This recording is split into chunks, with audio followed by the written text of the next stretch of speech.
ಲೋಕಸಭಾ ಚುನಾವಣೆ ನಮ್ಮೆಲ್ಲರ ಭವಿಷ್ಯವನ್ನು ನಿರ್ಮಾಣ ಮಾಡಲಿಕ್ಕೆ ಮತವನ್ನು ಹಾಕುವಂತ ಚುನಾವಣೆ. ಇಂಥ ಮಹತ್ವದ ಚುನಾವಣೆ ಕಾಂಗ್ರೆಸ್ 75 ವರ್ಷದಲ್ಲಿ ಚುನಾವಣೆಯ ಮಹತ್ವವನ್ನೇ, ಆ ವಿಷಯವನ್ನೇ ಜನರ ಮುಂದೆ ಇಡಲಿಲ್ಲ.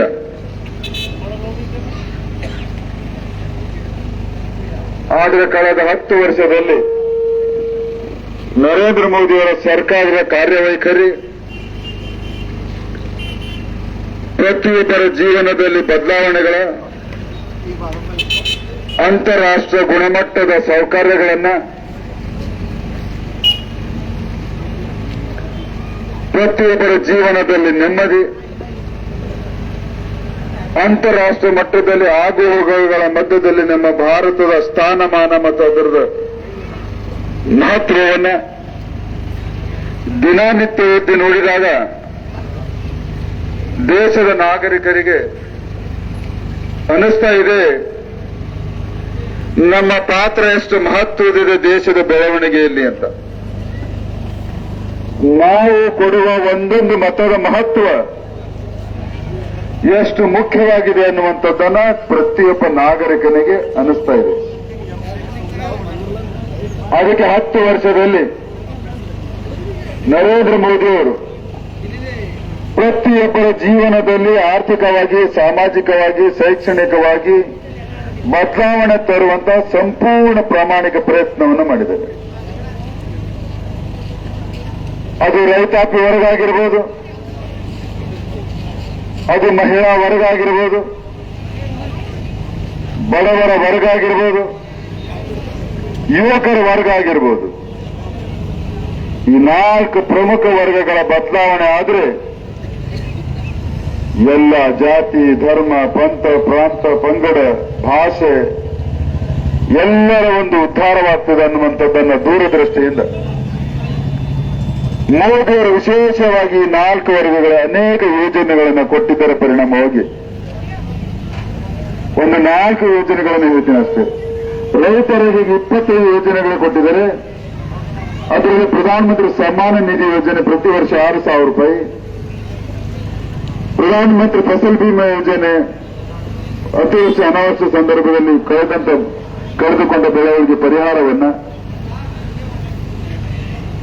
ಈ ವರ್ಷದ ಕರ್ನಾಟಕದ ಇವತ್ತ 3,472 ಕೋಟಿ ಹಣವನ್ನು ರಾಜ್ಯ ಸರ್ಕಾರಕ್ಕೆ ಕೇಂದ್ರ ಸರ್ಕಾರ ಬಿಡುಗಡೆಯನ್ನು ಮಾಡಿದೆ.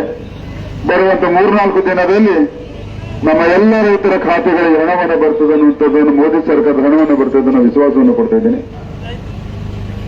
ಬೆಳೆದಂತ ಬೆಳೆಗಳಿಗೆ ಬೆಂಬಲ ಬೆಲೆಯನ್ನು ಹೆಚ್ಚು ಮಾಡಿ ಇವತ್ತು 10 ವರ್ಷದಲ್ಲಿ 4 ಪಟ್ಟು ರೈತನ ಬೆಳೆಗಳ ಭಾವನೆ ಹೆಚ್ಚಾಗಿದೆ. ಬಡವರಿಗೆ ಪ್ರಧಾನಮಂತ್ರಿ ಜನಧನ ಯೋಜನೆ ಮುಖಾಂತರ ಬ್ಯಾಂಕ್ಗಳ ಸವಲತ್ತನ್ನು ಕೊಟ್ಟಿರುವುದು, ಆಯುಷ್ಮಾನ್ ಕಾರ್ಡ್ಗಳನ್ನು ಕೊಟ್ಟು ಇವತ್ತು ಬಡವರ ಜೀವನದಲ್ಲಿ ಒಂದು ಆಶಾಕಿರಣವನ್ನು ಹುಟ್ಟಿಸಿ ತನ್ನ ಖರ್ಚನ್ನ ಉಳಿತಾಯವನ್ನು ಮಾಡಿರುವುದಾಗಿರ್ಬೋದು. 90 ಕೋಟಿ ಜನರಿಗೆ ಪ್ರತಿ ತಿಂಗಳು ರೇಷನ್ ಕೊಡ್ತಾ ಆಗಿರಬಹುದು. ಬಡವರಿಗೆ ಪ್ರಧಾನಮಂತ್ರಿ ಆವಾಸ್ ಯೋಜನೆ ಮುಖಾಂತರ ಮನೆಯನ್ನ ಕೊಡ್ತದಾಗಿರ್ಬೋದು.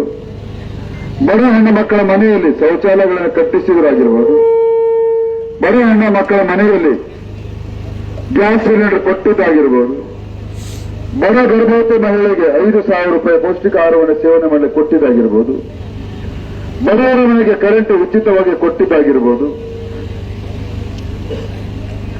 ಯುವಕರಿಗಾಗಿ 54 ಕೋಟಿ ಉದ್ಯೋಗವನ್ನು ಸೃಷ್ಟಿ ಮಾಡಿದ್ದಾಗಿರ್ಬೋದು. 2014ರವರೆಗೆ ಶಾಲಾ ಕಾಲೇಜುಗಳು, ಯೂನಿವರ್ಸಿಟಿಗಳು ಅದರ 2 ಪಟ್ಟು ಕೇವಲ 10 ವರ್ಷದಲ್ಲಿ ಮಾಡಿದ್ದಾಗಿರ್ಬೋದು. ಯುವಕರು 54 ಕೋಟಿ ಉದ್ಯೋಗವನ್ನು ಸೃಷ್ಟಿ ಮಾಡಿದ್ದಾಗಿರ್ಬೋದು.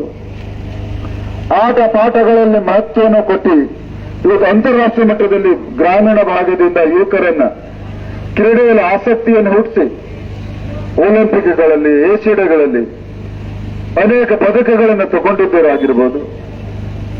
ಚಂದ್ರಯಾನಕ್ಕೆ ಮುಟ್ಟಿದ್ದಾಗಿರ್ಬೋದು.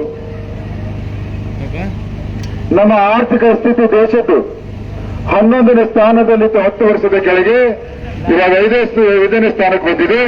ಮೋದಿಯವರ 3ನೇ ಟರ್ಮ್ಗೆ 3ನೇ ಸ್ಥಾನಕ್ಕೆ ಬರುವಂತದ್ದು ಭರವಸೆಯನ್ನು ಕೊಟ್ಟಿದ್ದಾಗಿರ್ಬೋದು. ಇಡೀ ವಿಶ್ವದಲ್ಲಿ ಈ ವರ್ಷ ಅತಿ ಹೆಚ್ಚಿನ ವೇಗವಾಗಿ ಜಿಡಿಪಿ ಯಾವುದಾದರೂ ದೇಶವನ್ನ ಹೊಂದುತ್ತಾ ಇದೆ ಅಂದ್ರೆ ಅದು ನಮ್ಮ ಭಾರತದಾಗಿರಬಹುದು. ಹೀಗೆ ಸರ್ವತೋಮುಖ ಅಭಿವೃದ್ಧಿಯಲ್ಲಿ ಇವತ್ತು ರಾಷ್ಟ್ರೀಯ ಹೆದ್ದಾರಿಗಳು 10 ವರ್ಷದ ಹಿಂದಿರುವಂತದ್ದು 2 ಪಟ್ಟು ಮಾಡಿದ್ದಾಗಿರಬಹುದು.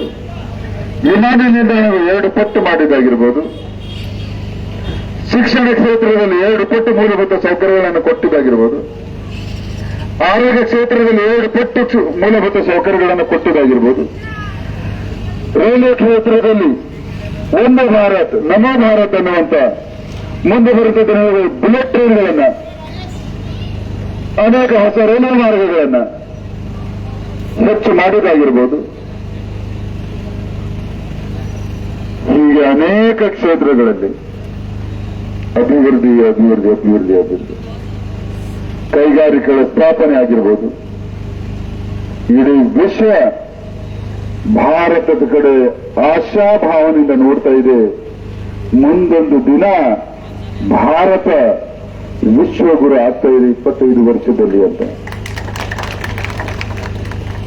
ಇದು ಮೋದಿಯವರು ಹೇಳಿದರೆ 10 ವರ್ಷದಲ್ಲಿ ಮಾಡಿರುವುದು ಕೇವಲ ಇದು ಟ್ರೈಲರ್ ಅಂತ. ಟ್ರೈಲರ್ ಅರ್ಥ ಮಾಡಿಕೊಳ್ಳಿ. 10 ವರ್ಷದಲ್ಲಿ ಮಾಡಿದ ಟ್ರೈಲರ್ ಆಗಿದ್ರೆ ಮುಂದೆ ಬರುವಂತಹ 5 ವರ್ಷದಲ್ಲಿ ಯಾವ ದೊಡ್ಡ ಪಿಕ್ಚರ್ ತೋರಿಸ್ತಾರೆ ಅಂತ. ಇಲ್ಲಿ ಈ ಕ್ಷೇತ್ರದ ಶಾಸಕರು, ಉಸ್ತುವಾರಿ ಮಂತ್ರಿಗಳು ದಿನಾ ಬೆಳಗಾದ್ರೆ ಇಷ್ಟೆಲ್ಲ ನಾ ಕೆಲಸ ಮಾಡಿದ ಮೇಲೂ ಒಬ್ಬೊಬ್ಬರ ಜಿಲ್ಲೆಗೆ ಕೊಡುಗೆ ಶೂನ್ಯ ಅಂತ ಹೇಳ್ತಾರೆ. ಅನೇಕ ಲೋಕಾರ್ಪಣೆ ಕಾರ್ಯಕ್ರಮಗಳಲ್ಲಿ ಈಶ್ವರ್ ಖಂಡ್ರವರು ನನ್ನ ಪಕ್ಕದಲ್ಲಿ ನಿಂತ್ಕೊಂಡು ಫೋಟೋ ಇಳಿಸ್ಕೊಂಡಿದ್ದಾರೆ. ಹಾಗಾದ್ರೆ ಅದು ಸುಳ್ಳ? ಬೀದರ್ ಕಲಬುರಗಿ ರೈಲ್ವೆ ಲೈನ್ ಪ್ರಧಾನಮಂತ್ರಿ ಬಂದಾಗ ನನ್ನ ಪಕ್ಕದಲ್ಲಿ ನಿಂತ್ಕೊಂಡು ಫೋಟೋ ಇಳಿಸ್ಕೊಂಡಿದ್ದಾರೆ. ಅದು ಸುಳ್ಳ?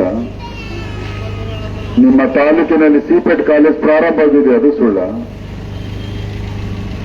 ಭೂಮರೇಡಿ ಕಾಲೇಜಿನಲ್ಲಿ ಸೈನಿಕ ಶಾಲೆ ಪ್ರಾರಂಭ ಆಗ್ತದೆ, ಅದು ಸುಳ್ಳ?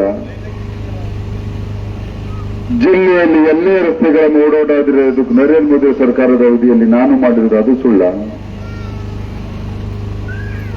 ನಿಮ್ಮ ಬಾಲ್ಕಿ ಮೇಲಿನ 16 ಹೊಸ ಟ್ರೈನ್ಗಳನ್ನು ಹೋಗ್ತಾ ಇದ್ದು, ಅದು ಸುಳ್ಳ?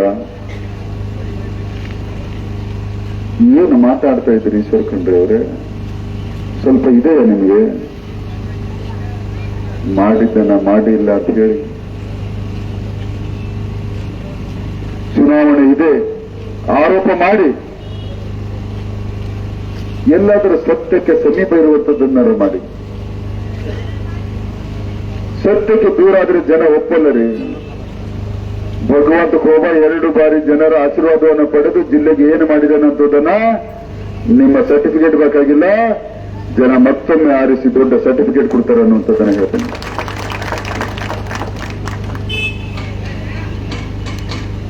ಏನಾದ್ರೂ ನನ್ನ ಆರೋಪ ಮಾಡುವುದಿದ್ರೆ ನಾನು ಭ್ರಷ್ಟಾಚಾರ ಮಾಡಿದ್ದೇನೆ ಅನ್ನುವಂಥದ್ದನ್ನು ಬೀದಿಗೆ ಎಳೆಯಬೇಕಾಗಿತ್ತು.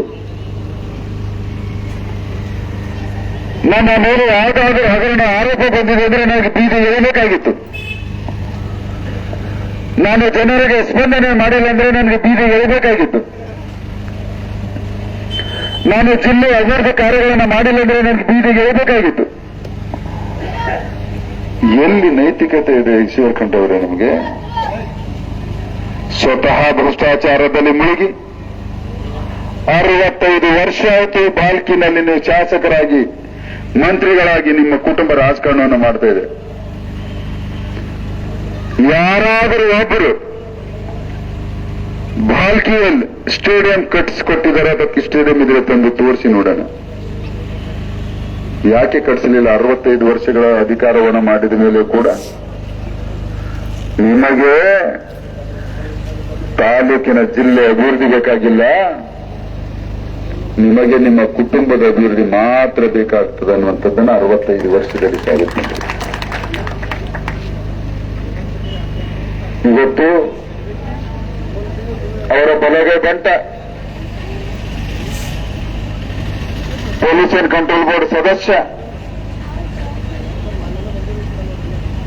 ಕಲೆಕ್ಟರ್, ಮಂತ್ರಿ ಕಲೆಕ್ಟರ್, ತಿಳಿತಲ್ಲ, ಮಂತ್ರಿ ರುಚುಲಿ ಮಾಡೋ ಕಲೆಕ್ಟರ್ ಶರಣು ಮೋದಿ ಅನ್ನವರು 2 ಕೋಟಿ ನಗದನ್ನ ಟ್ರೈನ್ನಲ್ಲಿ ತಗೊಂಡು ಬರ್ತಾ ಇದ್ದರು. ಗುಲ್ಬರ್ಗದವರ ಹಿಡಿದು ಹಾಕಿದರು. ಎನ್ಕ್ವೈರಿ ನಡೀತಾ ಇದೆ. ಭ್ರಷ್ಟಾಚಾರ ಕಂಡ್ರೆ ನಿಮ್ಮ ಭ್ರಷ್ಟಾಚಾರದ ಕೈ ಕನ್ನಡಿ. ಮೊನ್ನೆ ಹೇಳಿದ್ರಿ ಡಿಸಿಸಿ ಬ್ಯಾಂಕಿನ ಮೇಲೆ ಐಟಿ ರೇಡ್ ಆದಾಗ ಭಗವಂತ ಖೋಬಾ ಮಾಡಿಸಿದ್ದಾನೆ ಅಂತ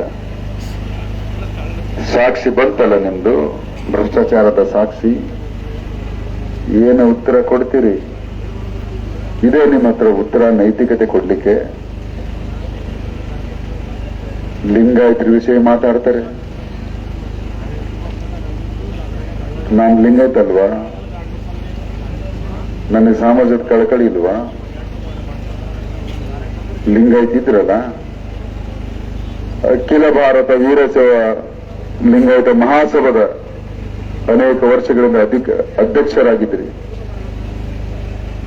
ಪ್ರಧಾನ ಕಾರ್ಯದರ್ಶಿಗಳಾಗಿದ್ರಿ.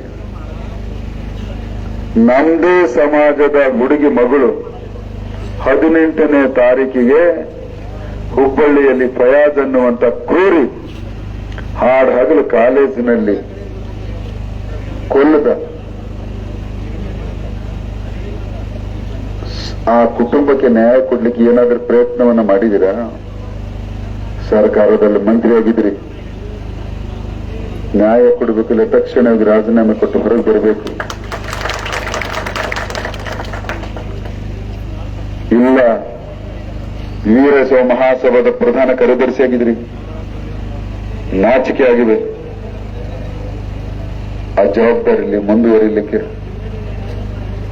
ತಕ್ಷಣವಾಗಿ ರಾಜೀನಾಮೆ ಕೊಟ್ಟು ಹೊರಗೆ ಬರಬೇಕು.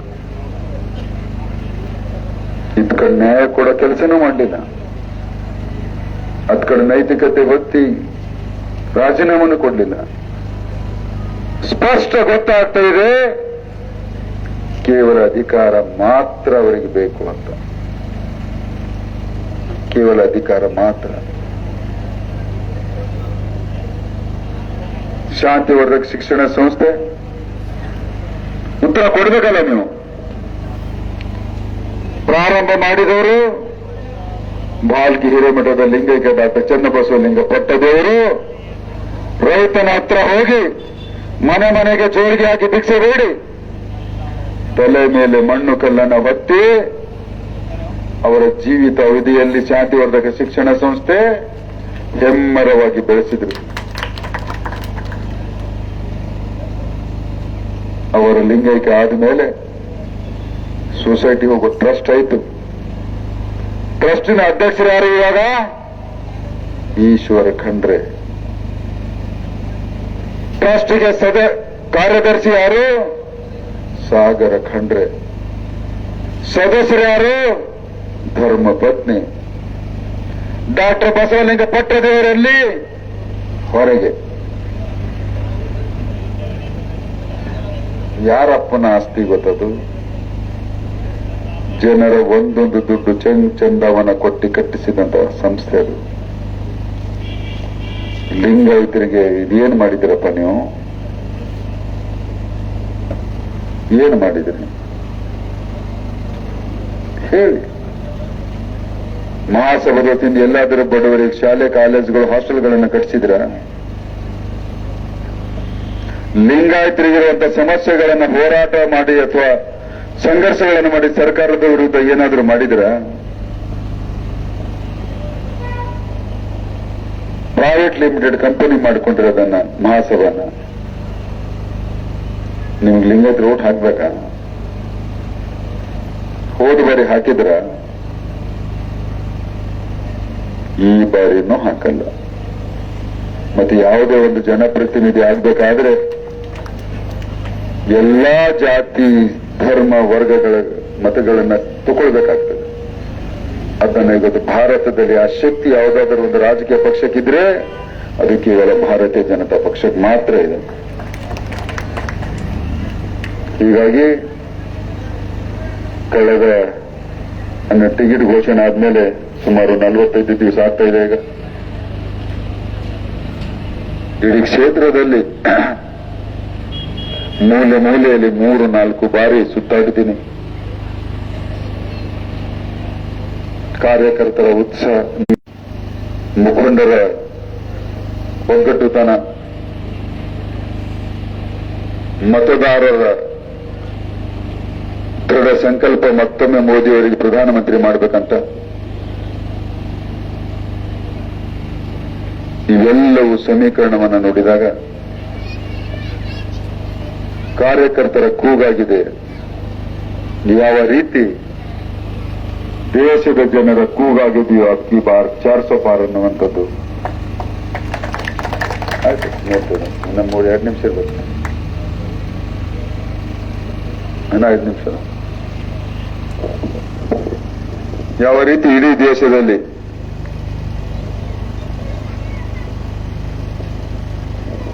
ಜನರ ಕೂಗಾಗಿದೆಯೋ ಅಬ್ಕಿ ಬಾರ್ 400 ಪಾರ್ ಅನ್ನುವಂಥದ್ದನ್ನ ಬೀದರ್ ಲೋಕಸಭಾ ಜನರ ಕೂಗಾಗಿದೆ. ಅಬ್ಕಿ ಬಾರ್ 3 लाख ಪಾರ್ ಲೀಡ್ ಅಂತ. ಕಾಂಗ್ರೆಸ್ಸಿನ ಕ್ಯಾಂಡಿಡೇಟ್ಗೆ ಯಾರೂ ಒಪ್ತಾ ಇಲ್ಲ. ಯಾಕೆ ಒಪ್ತಾ ಇಲ್ಲ ಅಂದ್ರೆ ಕೇಂದ್ರದಲ್ಲಿ ಮತ್ತೊಮ್ಮೆ ಪ್ರಧಾನಮಂತ್ರಿ ಭಾರತೀಯ ಜನತಾ ಪಕ್ಷದ ಸರ್ಕಾರ ಬರುವುದಿದೆ. ಕಳೆದ 30 ವರ್ಷದಿಂದ ಕಾರ್ಯಕರ್ತನಾಗಿ, ಕಳೆದ 10 ವರ್ಷದಿಂದ ಸಂಸದ ಮತ್ತು ಸಚಿವನಾಗಿ ನಾನು ಮಾಡಿದಂತ ಜಿಲ್ಲೆಯಲ್ಲಿ ಅಭಿವೃದ್ಧಿ ಕಾರ್ಯಗಳನ್ನು ನೋಡಿದರೆ ಪ್ರತಿಯೊಬ್ಬರ ಮನದ ಮಾತಾಗಿದೆ. ಮತ್ತೊಮ್ಮೆ ಭಗವಂತ ಅವಕಾಶ ಕೊಟ್ಟಿದ್ರೆ ಮತ್ತೆ ಕೇಂದ್ರದಲ್ಲಿ ಸಚಿವನಾಗ್ತೇನೆ ಅನ್ನುವಂಥದ್ದನ್ನ ಸ್ವತಃ ನಮ್ಮ ಯಡಿಯೂರಪ್ಪನವರು ಮೊನ್ನೆ ನೀವು ಭಗವಂತ ಕೊಡುವಂತ ಒಂದೊಂದು ಮತವು ಎಂಪಿಗಲ್ಲ ಮಂತ್ರಿಗೆ ಕೊಡ್ತಾ ಇದ್ದೀರಿ ಅನ್ನುವಂಥದ್ದನ್ನ ಹೇಳಿ. ಜಿಲ್ಲೆ ಅಭಿವೃದ್ಧಿ ಯಾವ ಈಶ್ವರ್ ಖಂಡ್ರೆ ಅವರ ಕುಟುಂಬ ತಾಲೂಕಿನ ಅಭಿವೃದ್ಧಿ ಮಾಡುವಂತ ಯೋಗ್ಯತೆ ಇಲ್ಲವೋ, ಲೋಕಸಭಾ ಕ್ಷೇತ್ರ ಅಭಿವೃದ್ಧಿ ಮಾಡುವಂತ ಯೋಗ್ಯತೆ ಇದೆಯಾ?